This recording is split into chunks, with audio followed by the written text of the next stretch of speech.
أصبح عدد الأطفال المصابين بسوء التغذية السام 7000 طفل موجودين في عزلة الشام، في عزلة اليمن، في عزلة الوسط.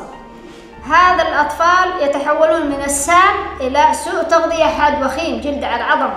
يعني إذا لم يتابع الطفل بدائيا أو يتعالج ممكن على أنه ينتهي. 7000 طفل معرضين ومهددين بالمجاعة. معنا هذه الرئيسية بسبب العدوان الذي قضى على البنية التحتية وقضى على الإنسان وقضى على كل مقومات الحياة داخل اللي تردد عندنا هي سوء تغذية حاد وخيم، ومضاعفاته مع ازدياد عدد النازحين في المديرية زاد عدد حالات سوء التغذية الحاد الوخيم.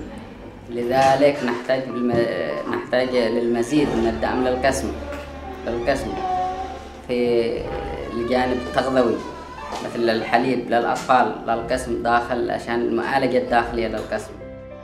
أوضاع مأساوية كارثية في ظل تدهور صحي خطير تجعل فرضية نجاة هؤلاء الأطفال المستباحين حصارا وتجويعا أقرب إلى الاستحالة، ولو فرضا تدخلت المنظمات المعنية بالشأن الإنساني لصحوة ضمير ربما تؤثر فيها هذه المشاهد لمعاناة أطفال فظيعة مريعة، صحوة غير مأمولة ولا مرجوة. وما زال التواطؤ العالمي سيد الموقف.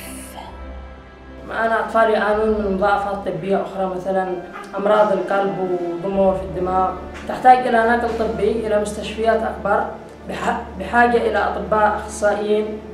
نحن فقط تمريض ينقصنا أولا في القسم طبيب، نحن بحاجة إلى طبيب في القسم. هذا من ألح الحاجات التي يحتاج إليها في هذا القسم. العدوان كان الأمور تمام سابرة، لما أجى العدوان وزاد الحصار البري والبحري والجوي، وزاد معاناة الناس، وزاد كثافة نزوح لمديرية أسلم، وتردى الوضع الصحي الآن نتيجة الحصار، واصبحنا في وضع يرثى له.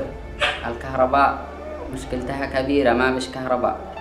يبدي الصحيون والكوادر الصحية العاملة بمركز أسلم الصحي اهتماما بالغا بمعاينة الأطفال وحرصا شديدا لإنقاذ حياة من يظفرون بإنقاذه، رغم ضعف احتمال فرص النجاة وتردي الوضع الصحي المتدهور والنقص الشديد في الأدوية والمستلزمات وانعدام الكهرباء كضرورة لازمة للتخفيف من درجة الحرارة المرتفعة المؤدية إلى فقدان الكثير من السوائل بشكل يزيد الأطفال سوءا من مثولهم للشفاء أو حتى استقرار أوضاعهم الصحية.